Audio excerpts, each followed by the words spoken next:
dan salam sejahtera untuk pada semua pelajar yang telah mengambil modul yang saya dah sediakan bersama cikgu lain. So, kita akan terus kepada bab 7 iaitu koordinat. Okey, bab 7 koordinat. Koordinat ini apa? Koordinat ini saling berkaitan dengan sata kates. Apa itu sata kates? Sata kates itu adalah satu gambar aja di mana ada paksi X melintang manakala paksi Y ini menegak. Okey, apabila kita hendak membaca sesuatu koordinat, maksudnya kita nak baca titik-titik ini yang berada pada sata kates mesti berpandukan cara yang betul. Okey, caranya ialah di mana jika kita ada satu titik yang hendak kita baca, pastikan kita mesti membaca paksi X dahulu diikuti dengan paksi Y. Okey, jika sebagai contoh saya ambil L di sini. Titik L ya, dekat sini ada titik L. Okey, titik L dekat sini. Okey, dekat sini saya pangkahkan. Okey. Titik L berada di sini. Kita tengok ke arah atas ataupun bawah paksi X itu berada. Di bawah kan? Bermaksud bawah L ini nombor yang dia merujuk adalah nombor 6. So, kita perlu tuliskan X tersebut adalah 6. Okey, manakala kita kena tengok kiri ataupun kanan L ini di manakah ada paksi Y. Okey, paksi Y berada di sebelah kiri L. So, itu dia merujuk pada nombor 7. Kita tuliskan nombor 7 di sebelah sini. Okey, bermaksud koordinat bagi titik L adalah 6, 7. Okey, mudah kan? Okey, kita tengok lagi sekali. Untuk titik N. Untuk titik N, paksi X berada di bawahnya. So, dia adalah nombor 2. Kita tengok kiri atau kanan. Dia adalah nombor 1. Ini bermaksud untuk titik N, kita mesti membacanya sebagai 2 sebab dia X dia adalah 2, Y dia adalah 1. Okey, faham? Jelas? Okey, setelah kita tengok N, kita cuba baca Q pula. Okey, kita tengok Q. X berada di atas. Tak apa, kita baca saja. Sebab situasinya mesti X itu di atas atau di bawah. Dia tidak mungkin di kiri di kanan. Di kiri atau di kanan itu maksudnya dia mesti merujuk kepada Y. Okey. So, untuk Q ini X-nya berada di atas. So, nombor berapa yang ada di atas tu? 3. So, Q kita tulis 3. Q kita tulis 3. Manakala untuk X ni kita tulis 3 kan? Okey, Q ni pula kita tengok. Tadi kita tengok atas betul. So, sekarang ni kita tengok kiri ataupun kanan. Okey, dia ada berada di kiri lagi. Okey, untuk di kiri Y-nya merujuk kepada negatif 3. Tolong perhatikan tu betul. Di sini adalah negatif 3. Bukannya 3. So, perlu tulis negatif 3. Bermaksud jika soalan tanya berapakah koordinat bagi Q? Q kurungan 3, negatif 3, tutup kurungan. So, ini adalah jawapannya. Okey, kita cuba baca titik P. Titik P, X-nya berada di atas. So, jika berada di atas, dia adalah negatif 3.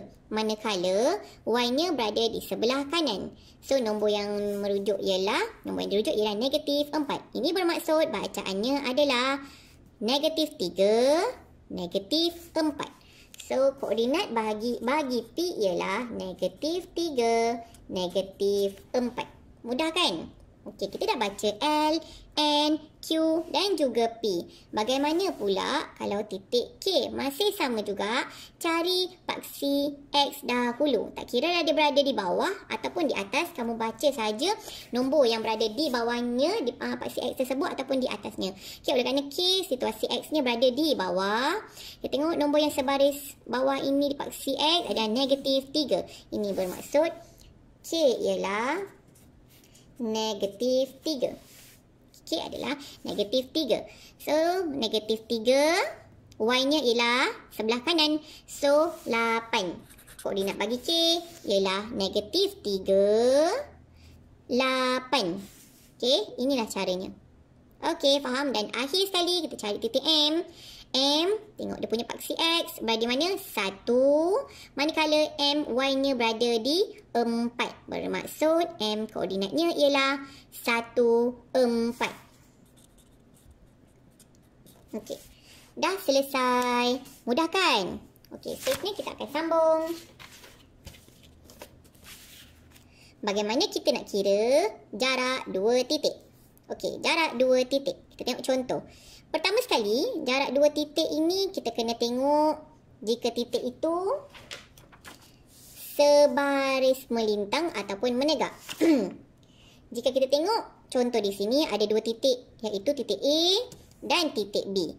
Okey, titik A koordinatnya 27. Titik B pula 2, -3. Kamu perasan tak? X mereka ini adalah sama. Okey, bermaksud jika X dia sama, kita perlu tolakkan Y, perbezaan Y untuk koordinat ini. So, kita tengok manakah nombor yang paling besar, 7 ataupun -3? Mestilah 7, betul. So, kita tulis dia sebagai Y1. Kerana ini adalah Y yang berubah, kita tulis Y1.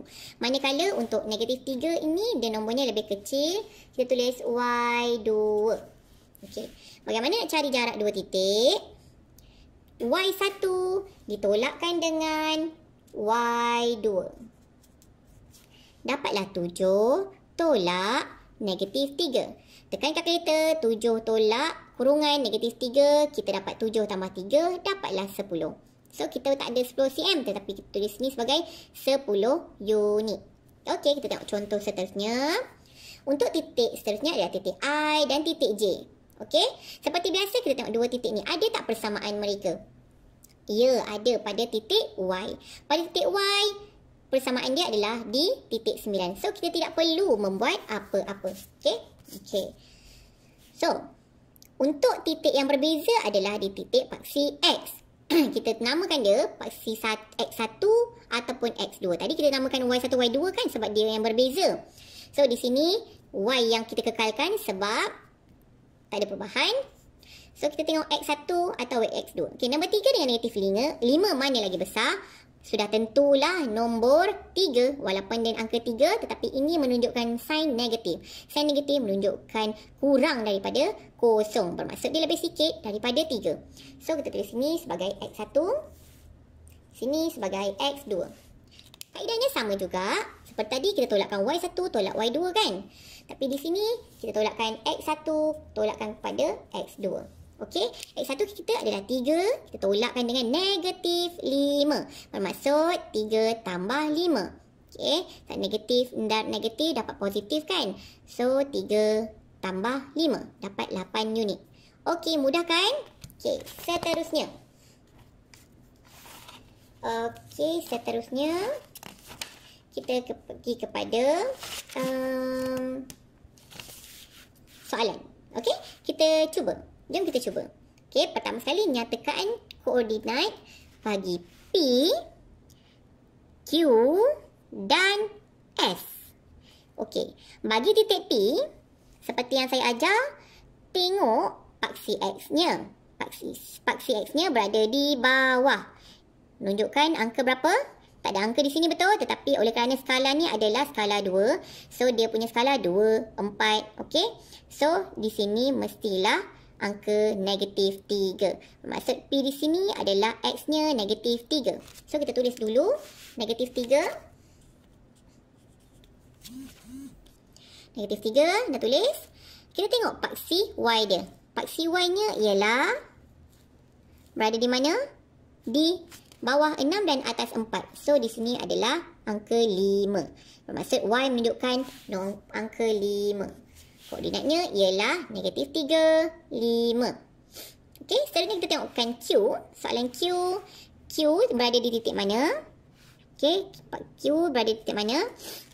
Kita tengok paksi X dahulu. Di bawah dia, nombor 4. So, kita boleh tulis sini 4. Manakala Q di sini, Y-nya ialah 5. So, kita tuliskan Y dia adalah 5. Bermaksud koordinat P adalah 4, 5. Okey. Jelas? Okey, jelas. Manakala yang terakhir sekali, S. Kita tengok S.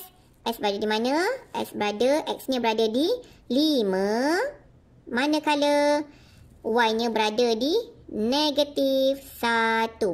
So, koordinat bagi S ialah 5, negatif 1. Okey, mudah kan? So, kita cari pula jarak P dan S. Okey, jarak P dan S seperti yang saya tunjukkan tadi, bagaimanakah rupa koordinat yang kita tengok paksinya kekal. Seperti contoh tadi, yang saya tunjukkan paksi kekal adalah paksi Y. Jika paksi Y ni paksi X-nya sama, di sini paksi X yang sama, negatif 1, negatif 1. Negatif Y yang berbeza. Inilah rupanya. Dia adalah gambaran titik yang mengufuk jaraknya. Okey, jaraknya secara menegak begini. Okey, manakala untuk paksi Y jika sama, rupa koordinatnya seperti ini. P dan Q. Nampak tak melintang? Okey. Kalau kita tengok graf, kita hanya boleh kira guna jari saja. 1, 2, 3, 4, 5, 6. Okey? 6. Okay, tetapi dekat sini pastikan elok-elok baca. Dekat sini tengok skala dia berapa. Dekat sini skala dia 15, 10, 5, 10, 15. So skala dia adalah 5, 5, 10, 15. So tadi kita kira berapa? 1, 2, 3, 4, 5, 6. So 6 unit ni kita perlu darabkan dengan 5. Tadi sebelum tadi saya hanya bagi bacaan cara kira secara biasa saja kan. Sebab itu jika kamu nak kira secara ini, secara guna jari saya 1, 2, 3, 4, 5, 6, kamu pastikan kena kira dengan skala. Tetapi untuk selamat, kira saja ikut cara yang saya ajar. Iaitu paksi Y jika sama, kekalkan dia saja, tak perlu nak dibuat apa-apa. Tengokkan perbezaan dia. Tengok sini ya. Sini negatif 15. Tapi ini 15. Nombor sama tetapi ini berbeza. Negatif 15 dan 15 adalah jurang yang berbeza. Bermaksud dia tidak sama sekali. Tidak sama sekali. Okay? So negatif 15 dan 15 bukanlah nombor yang sama. So kat sini 4 sahaja yang sama. Itu sini 4, sini 4. Sini negatif 15, sini 15. So seperti biasa, yang besar saya tolakkan pada yang kecil. So yang kecil X2, sini X1. Okey, 15 besar betul, 15 ditolakkan dengan negatif 15. So dapatlah 30 unit. Tak perlu nak buat pengiraan apa-apa, hanya ikut ini saja. Faham? Okey, ada yang tanya, cikgu, macam mana kalau titik tersebut kita tak boleh kira? Maksudnya, kalau yang macam ni kan nampak mudah. Kita hanya boleh kira guna jari saja. Beza dia 1, 2, 3, 4, 5, 6. Kalau ini pun sama. Kira ke bawah saja. 1, 2, 3, 4, 5, 6. Dapat 6 unit. Okey, sebab di sini skala dia 1, 2, 3, 4, 5. Okey, sini skala dia 5, 10, 15. Tetapi bagaimana kalau titik tersebut berada secara mencondong? Condong tu macam mana? Inilah gambarannya. Ini adalah garisan koordinat jaraknya secara mencondong. Okey, jika dapat koordinat yang kita perlu kira jaraknya secara mencondong sebegini, seperti A dan AB, jangan risau dan jangan takut untuk menjawab soalan ini. Okey, kerana soalan ini kita perlukan formula jarak. Okey, formula jarak. Okey, formula jarak ya. Okey, dekat sini saya dah sediakan dalam kerja. Tapi saya akan tunjukkan lagi sekali bagaimana kita nak selesaikan soalan ini. Okey. Pertama sekali, kita mesti pandai baca titik A dan titik B. Okey. Setelah saya baca, A saya dapati dia adalah 17, manakala B adalah 51.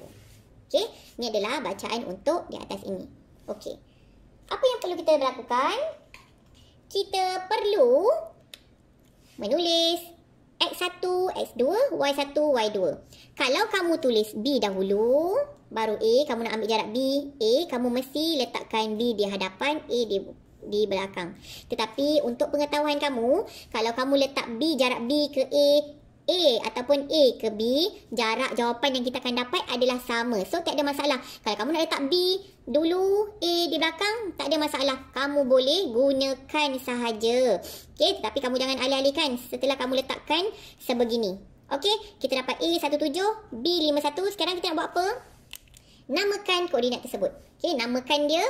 Kita bagi dia sama. Alamak, tak nampak pula. Okey, samaran dia iaitu sini X1, Y1. Okey, ni adalah X1, Y1. Okey. Manakala, okey. Manakala di sini Y2, X2, Y2. Okey, maaf kat sini X2, Y2. Okey. Seterusnya nak buat apa? Okey, inilah yang saya kata. Kita ada formula. Formula jarak. Jika kamu nak cari jarak B, tuliskan jarak dia AB. Kalau kamu nak cari jarak BA, tuliskan BA. Tapi kalau soalan yang sama, AB, jarak A ke B, B ke A adalah sama saja jawapan dia. Okey, formulanya apa? Punca kuasa 2 kurungan X2 tolak X1. X2 tolak X1 kuasa 2 tambah Y2 tolak Y1 kuasa 2. Panjangnya. Jangan risau kerana formula ini diberi semasa kamu nak menjawab PT3. Okey, apa seterusnya kita nak buat ni? Kita dah ada formula. Kita dah tagging kan kita dah tuliskan dah kita punya apa? Kita punya X1, X2, Y1, Y2 betul? Apa nak tunggu lagi? Kita tinggal masukkan saja nilainya. X2 mana? X2 berada di sini. So, X2 adalah 5. Okey, X1 berapa? 1. Bermaksud 5 tolak 1 kuasa 2. Jangan lupa punca kuasa 2 dia mesti diletakkan. Okey, ni kita tukar. Bila dah tukar, dia jadi senang kan? Dapat nombor. Okey, so ikut saja tambah. Y2 mana? Y2 berada di sini. Y1 berada di sini. Y2 tolak Y1. Y2 1 tolak 7. Okey. So, mudah kan? Mudah kan? Satu cara, sama ada kamu nak tekan menggunakan kalkulator ke semua ini di dalam satu kalkulator pun boleh. Tetapi saya nasihatkan siapa yang tidak pandai menggunakan kalkulator dengan bijak, jangan sesekali kamu masukkan nilai ini secara penuh. Kerana pasti kamu akan dapat jawapan error sebab kamu tak reti nak gunakan dia. Okey? Tapi sekarang ni kita buat secara manual sikit-sikit. Okey? 5 tolak 1, 4 betul? So 4 kuasa 2. 1 tolak 7 berapa? 6. Salah. 1 tolak 7 negatif 6 kuasa 2. Di sini baru kamu masukkan kalkulator. Pastikan semasa kamu nak masukkan dalam kalkulator, letakkan kurungan, baru tekan kuasa 2. Di sini dapat 16 campur 36. So, jawapannya ialah punca kuasa 2, 52. Ini ke jawapannya? Tidak. Jawapannya mestilah kamu punca kuasakan 2, 52 tersebut.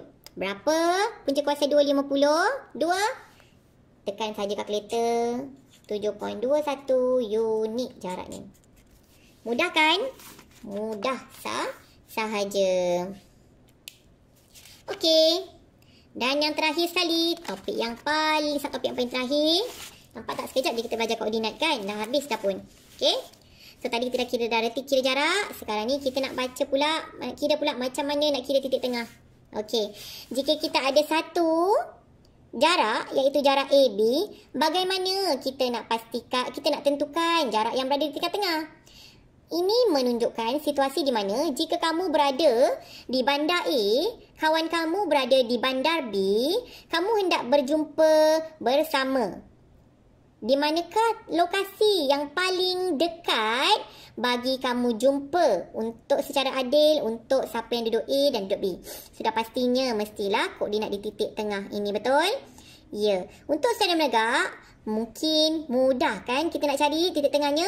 Tetapi kalaulah soalan itu soalan yang jaraknya condong sebegini, bagaimana kita nak kira titik tengah? Adakah kita nak guna pembaris? Okey. So, inilah formulanya. Ada formula lagi ke? Ya, tetapi jangan risau. Formulanya sangatlah mudah untuk digunakan. Okey, kita tengok ya. Pertama sekali, kita jangan tengok jarak dia dulu. Kita tengok koordinat dia. Koordinat dia mesti kita salin dahulu seperti ini. Ini koordinat A, ini koordinat B. So, jangan risau. Dah ada koordinat, boleh terus guna. Okey. So, kita gunakan pula. Macam mana nak gunakan formula titik tengah ni? Pertama sekali, kita ada jarak A iaitu 2, 5 koordinatnya. Ini. Manakala jarak B koordinatnya 2, 1. Okey. Seperti kita buat pengiraan jarak, tolong taggingkan koordinat tersebut dengan X1, Y1, X2, Y2. Siapa depan, dia nombor 1. Siapa belakang, dia nombor 2. Okey? X1, Y1, X2, Y2. Dapat X1, Y1, X2, Y2. Apakah formula dia, cikgu? Saya dah berikan dalam nota modul yang saya bagi tu. Saya dah bagi lengkap dah berserta dengan formula. Cuma cara kamu nak gunakannya saja saya tunjukkan. Okey? So, titik tengah M itu menunjukkan kepada midpoint. Midpoint tu adalah maksudnya titik tengah. Midpoint, titik tengah. Tapi kamu tak perlulah tulis M. Okey? Kamu tak perlu tulis M sahaja. Kamu mesti tulis M apa? Ini jarak apa? Jarak AB. Kamu tulislah M. M ini menunjuk pada midpoint. Kalau kamu tulis AB saja, itu menunjukkan kepada jarak. Tapi kalau kamu tulis M, AB, oh, maksudnya pemeriksa tahu kamu sedang buat pengiraan titik tengah. Okey, MAB. Bagaimanakah formula dia? Mudah saja. X1 tambah X2 bahagi 2. Y1 tambah Y2 bahagi 2. Sangat mudah. Okey. Kita dah pun namakan kita punya koordinat-koordinat tadi kepada X1, Y1, X2 kepada Y2. So, kita tinggal masukkan nilai sahaja. So, MAB samaan dengan X1 berapa? 2. X2 berapa? 2 bahagi 2. Ini. X1 kita ambilkan di sini. X2 kita ambilkan di sini. Sebab itu dia akan dapat 2 tambah 2. Jangan tertukar. Untuk jarak tadi formulanya lain. Ada tolak. Sekarang ni midpoint hanya perlu tambah dan kita bahagikan 2. Macam mana pula dengan Y? Y1, Y2 mana? Di sini Y1 5. Y2 berada di sini 1. So 5 tambah 1 bahagi 2. Perlu tinggalkan sebegini ke? Tidak perlu. Perlu selesaikan operasi yang ada di sini. 2 tambah 2 berapa? 4. 4 bahagi 2, 2. So, jawapan paling ringkas dia adalah 2. 5 tambah 1, 6. Bahagikan dengan 2, 3. Jangan lupa, kalau tak ada nak tambah ataupun bahagi, sila guna kalkulator. Okey, 3. Bermaksud, koordinat titik tengah tersebut untuk MAB adalah 2, 3. Senang kan? Senang. Okey. So, jangan lupa kita dah habis pun topik koordinat untuk tingkatan 2. Mudah saja. Dalam modul ini saya disediakan. Jom cuba topik koordinat. Sila selesaikan topik ini. Dan jangan lupa potong dan tampal modul yang saya beri. Dan dilekatkan dalam buku nota yang kita ada. Okey. Itu saja. Selamat mencuba. Assalamualaikum dan salam sejahtera.